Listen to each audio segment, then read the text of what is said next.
నమస్తే, welcome to Telugu రాజ్యం. నేను విరామ్. నిన్న జగన్మోహన్ రెడ్డి గారు మొత్తం వైసీపీ క్యాడర్ని పిలిచి ఒక మీటింగ్ ఏర్పాటు చేశారు, పిఏసీ మీటింగ్. అయితే ఈ మీటింగ్కి సంబంధించినటువంటి అనేక అంశాల గురించి మనతో మాట్లాడడానికి ప్రముఖ పొలిటికల్ అనలిస్ట్ కేఎస్ ప్రసాద్ గారు ఉన్నారు. దాంతోపాటుగా ఆయన ఈ మీటింగ్ అటెండ్ అవుతూ సింధూర బొట్టు పెట్టిన దాన్ని, ఆ బొట్టుకు సంబంధించి బయట ఒక పెద్ద చర్చ జరుగుతోంది. ఈ అంశం గురించి కూడా మనతో మాట్లాడడానికి కేఎస్ ప్రసాద్ గారు ఉన్నారు. ఆయనతో చర్చిద్దాం. సార్ నమస్తే. నమస్తే అండి. సో ఓవరాల్గా పిఏసీ మీటింగ్ యొక్క తాత్పర్యం ఏంటి, అసలు బొట్టు ఇష్యూ కూడా ఉంది. ఫస్ట్ పిఏసీ మీటింగ్ గురించి ఒక చిన్న ఎక్స్ప్లెనేషన్ ఇవ్వండి. పిఏసీ మీటింగ్లో ఆయన నిన్న చర్చించిన అన్ని అంశాల కన్నా ప్రాథమిక అంశం ఏంటంటే కార్యకర్తల్ని, నాయకుల్ని, వీళ్ళందరినీ ఇబ్బంది పెడుతుంటారు. గతంలో లోకేష్ గారు ఏమో రెడ్ బుక్ అన్నారు, దానికి ధీటుగా టెక్నాలజీని అడాప్ట్ చేసుకుంటూ డిజిటల్ యాప్ ఒకటి లాంచ్ చేస్తాను, దాంట్లో ఇవన్నీ అక్యుములేషన్ ఒక లైబ్రరీ తయారవుతుంది. ఎవరెవరు ఏ కార్యకర్త ఏ లెవెల్లో ఇబ్బంది పడ్డాడో, లేకపోతే ఏ నాయకుడు ఏ విధంగా ఇబ్బంది పెట్టారో, ఏ అధికారులు ఏ విధంగా చేశారన్నది ఒక లైబ్రరీ కింద తయారవుతుంది అన్న కాన్సెప్ట్లో డిజిటల్ యాప్ లాంచ్ చేసిస్తాను మీ అందరికీ అని చెప్పాడు ఆయన. అంటే దీని సారాంశం ఏంటంటే, ఒక వెంజెంట్ ఆఫ్ పాలిటిక్స్కి అందరూ తెరలైపోయారు. నీవు నేర్పిన విద్య నీరజాక్ష అన్నట్టు ఈ సంవత్సర కాలం అయిన తర్వాత కూడా ఇంకా ఆగకుండా ఇదే ప్రభుత్వం ఇదే ధోరణిని ఇంకా ముందుకు తీసుకెళ్తూ ఇంకా బుల్డోస్ చేసుకుంటూ వెళ్తున్నప్పుడు ఇది ఖచ్చితంగా అవతల ఇప్పుడు పిల్లిని లోపల రూమ్లో వేసి కొడితే ఏమవుద్ది, ఒక పీరియడ్ ఆఫ్ టైం డెఫినెట్గా తిరగబడుతుంది. అదే జరుగుతుంది. ఇప్పుడు వాళ్ళ దగ్గర పవర్ ఉంది కాబట్టి టాటాగా దొరికిన వాళ్ళందరినీ అరెస్ట్ చేసేస్తారు, మాట్లాడితే కేసులు పెడతారు. ఇవన్నీ తెలిసిపోతున్నప్పుడు ఏమవుతుంది, సరే టైం వచ్చి మన టైం వచ్చేదాకా వెయిట్ చేయాలి కదా. వెయిట్ చేసే దగ్గర ఏమవుతుంది, రోజు అన్నీ జగన్మోహన్ రెడ్డి గారికి కూడా చాడీ 1, చాడీ 2, చాడీ టీ అలా 10 చాడీలు చెప్పుకుని వచ్చారు అనుకోండి, ఆయన ఎక్కడ రాసుకుంటాడు? దీని బదులు ఎక్కడ ఇష్యూని అక్కడే నియోజకవర్గాల వారిగా లేకపోతే ఎక్కడ ఉన్నాడు న్యూస్ రిలేటెడ్గా బయట పడుతూనే ఉన్నాయి కదా సార్ ఎక్కడో దగ్గర. ఇప్పుడు అవన్నీ ఎక్కడికైనా ఎవరి వల్ల అవుతుంది? ఇప్పుడు ఇవాళ నేను న్యూస్ ఇవాళ ఏటవుతుంది, ఒక పేపర్లో చదువుతావు, నెక్స్ట్ డే పకోడీళ్ళకి అమ్మే ఆ పేపర్లు చుట్టుకుంటావు, మళ్ళీ 5 సంవత్సరాల తర్వాత పకోడీ నీ దగ్గరికి వచ్చినప్పుడు చూస్తే వార్త అంటూ పడేస్తా, అంతే కదా. కానీ ఇదే ఒక స్టోరేజ్ ఉందనుకో, రెడ్ బుక్లో అదే చేయడు కదా ఆయన. నియోజకవర్గాల ఏరియాగా పాదయాత్ర చేసుకుంటే అక్కడ ప్రతి ఇష్యూని నోట్ చేసుకుని అక్కడ ఎవడెవడు ఏ నాయకుడు అల్లరి పెట్టాడు, ఏ అధికారి అల్లరి పెట్టాడు అవన్నీ రాసుకుని ఇప్పుడు అందరికీ సినిమా చూపిస్తుంది ఆయన. మరి ఇదే పని డిజిటల్ లైబ్రరీలో అప్లోడ్ అయింది అనుకోండి, అంటే ప్రశ్నించడానికి ఉంటుందా ఫర్దర్ ఎప్పుడైనా? ఇందులో ప్రశ్న ఏం లేదు, తగడం బగడమే. ఇవాళ తగడం ఇల్లంటే వాళ్ళు బగడం చూపిస్తారు. అప్పుడు లోకల్ ఫ్రిక్షన్స్ ఎక్కువైతే సవండి అంతే. ఎవడో చెప్పాడు కదా ఎప్పుడు ఆంధ్రప్రదేశ్ బీహార్ అయిపోయిందని, చేసి చూపిస్తున్నారు. ఇది వీళ్ళు గొప్పతనాలు, అంతకని ఇంకెళ్ళి మనం ఏం చేయలేమండి దాంట్లో. ఇప్పుడు నన్ను ఇవాళ కొట్టేసి వెళ్ళిపోతే నేను కడుపులో పెట్టుకుని ఉంటాను, కానీ అయ్య బాబోయ్ గాంధీ గారు ఎప్పుడో చచ్చిపోయాడు. గాంధీ గారు చచ్చిపోయిన తర్వాత ఇంకా గాంధీ గారు బతుకున్నారు అదే భావాలన్నాడు, నాకైతే ఆవిడ కనబట్టలేదు. అందులో ఇప్పుడు ఈ బీజేపీ వాళ్ళు అయితే ఎంతసేపు ఆ గాంధీ నెహ్రూని ఈ అవహేళన చేసారు కదా, వీళ్ళు తెల్లారిపోతాం. అంత మా జాతిపిత కింద కొలిచే మనవాడిని తీసుకెళ్ళి స్వచ్ఛ భారత్కి బ్రాండ్ అంబాసిడర్ని పెట్టాడు ఆ దేవుళ్ళు అటు మనిషిని. ఏంటి చెప్పాలి, చీపురు పట్టుకున్నాడు గాంధీ కనబడుతుంది మీకు చేత. ఇవన్నీ జరుగుతున్నప్పుడు ఏమవుతుందంటే, ఆవు గట్టుని మేస్తే దూడలి సేలో మేయదండి, అదే పని జరుగుతుంది. జరుగుబాటు అంత సుఖం లేదు, జరిపిస్తున్నప్పుడు ఏమవుతుందంటే అవతలాడు ఎన్నాళ్ళు కూర్చుంటాడు. కార్యకర్తలకి క్యాడర్కి ధైర్యం ఇవ్వాలి కదా. ఏ రోజు రిస్ట్రిక్షనే, రోజు సావే.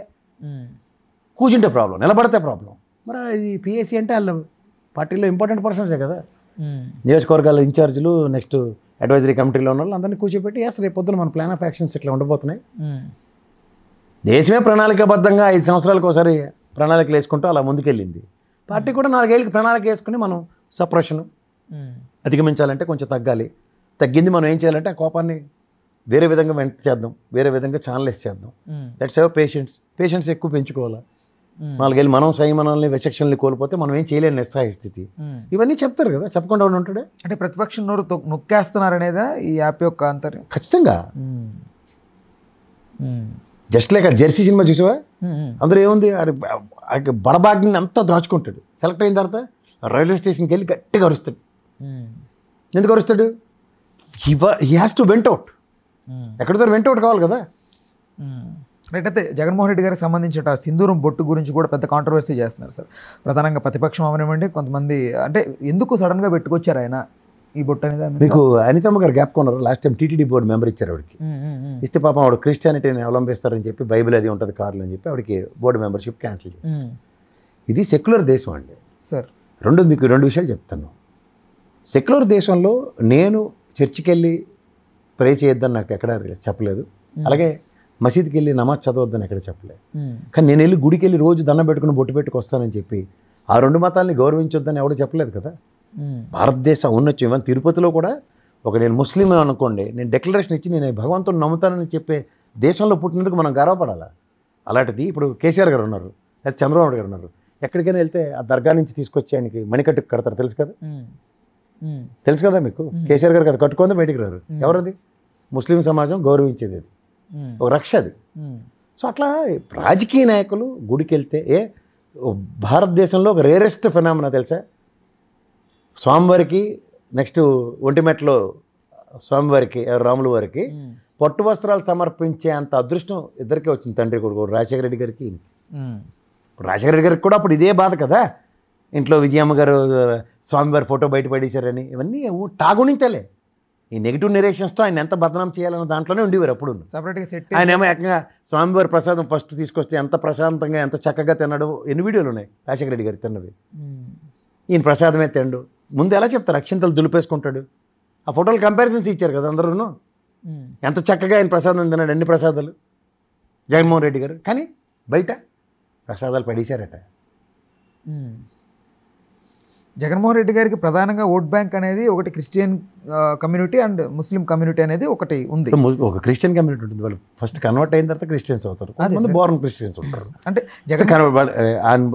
ఆయన ఏ విధంగా దేవుణ్ణి కొలుస్తున్నాడు, లేకపోతే సాంప్రదాయాలు ఎలా పాటిస్తున్నాడు అవన్నీ మాడకుండా క్రిస్టియన్ అంటే ఏంటది సార్. ఆయన చాలా వరకు బైబిల్ చదువుతాడని ప్రస్తావించిన టైంలో అంతా మోస్ట్లీ ఓన్ చేసుకున్నారు దగ్గరగా జగన్మోహన్ రెడ్డి గారిని. తప్పేమో సార్. ఇప్పుడు నేను అంటుంది, నేను నమాజ్ చదువుతాను, మొమాట లేకుండా చెప్తున్నాను, రోజా చేస్తాను. మా ఫ్రెండ్స్ అందరిని అడగండి, నేను మొమాట లేకుండా చెప్తున్నాను, రోజా ఖచ్చితంగా చేస్తాను. కానీ నాకు ఏ రోజు నేను హిందూ కాదనో లేకపోతే ముస్లిం అనో ఏం మాట్లాడలేదే ఎవరును.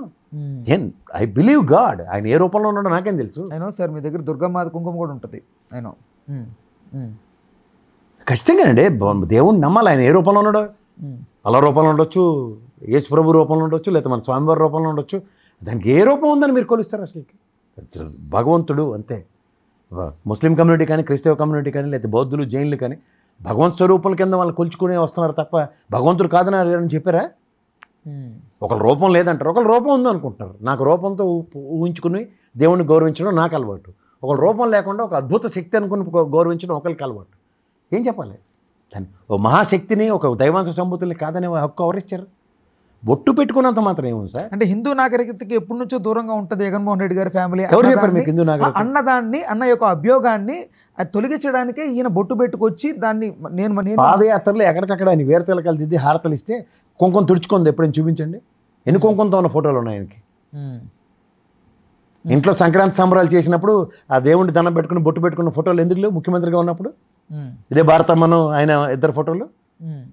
ఇవన్నీ మీకు నచ్చినట్టు మాడి తిరుపతి వెళ్ళాడు, జుత్తు చెరిపేసుకున్నాడు, అంకితం ఇస్తే ఎవరు చెరుపుకున్నాడు? తలపాగా చుట్టుకోక మునుపు ఆయన జుత్తు సవరించుకున్నాడు. స్వామివారి దగ్గరికి సన్నిధికి వెళ్ళినప్పుడు ముఖ్యమంత్రి గారికి గౌరవంగా ప్రధాన అర్చకులు వచ్చి తలకి ఇది కడతారు.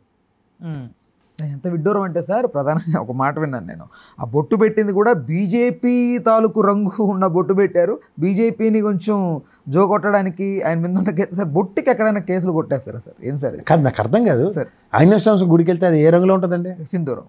సింధూరం ఏ రంగులో ఉంటుంది? అది కొంచెం కాషాయ రంగులో ఉంటుంది. అదేంటంటే స్వామివారికి బీజేపీ వాడు అండి, ఆంజనేయ స్వామి అంటే ఏమన్నా బుద్ధి జ్ఞానం? అదే ప్రజారాజ్యం పార్టీ అధినేత చిరంజీవి గారు ఆంజనేయ స్వామిని ఎలా కొలుస్తాడు? ఆయన ప్రొడక్షన్స్ అంజనా ప్రొడక్షన్స్. మరి ఏదో మాడగాలి తెప్పేలాగా జర్నలిస్టులను చదువుకోమనండి ఫస్ట్.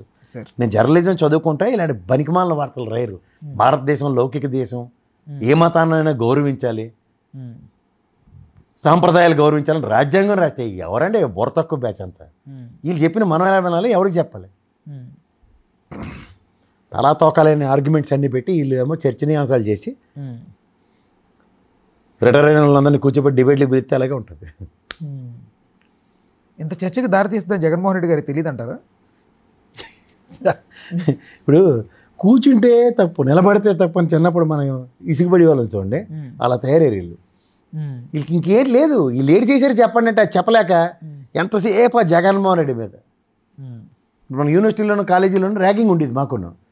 ఎప్పుడు ఆ వెల్కమ్ పార్టీ అయ్యేదాకా ఉంటుంది. కానీ సంవత్సరం అంతా ర్యాగింగ్ చేస్తానంటే చెప్పు తీసుకు కొడతారు. there's a time where we need to do some కోతి పనులు. ఆ టైంకే పరిమితం అవుతుంది. కానీ 5 ఏళ్ళు మేము అదే పనిలో ఉంటామంటే ఏడవండి ఇలాగే. హలో, తెలుగు రాజ్యం ఛానల్ చూస్తున్నారా? సామాజిక రాజకీయ జీవన చిత్రణే తెలుగు రాజ్యం. అతిశయోక్తులు అసత్యాలు ఉండవు. రాజకీయ కోణం కాదు, ప్రజా కోణమే కొలబద్ద. తెలుగు రాజ్యం వీక్షణ మీ ఉత్తమ అభిరుచికి నిదర్శనం.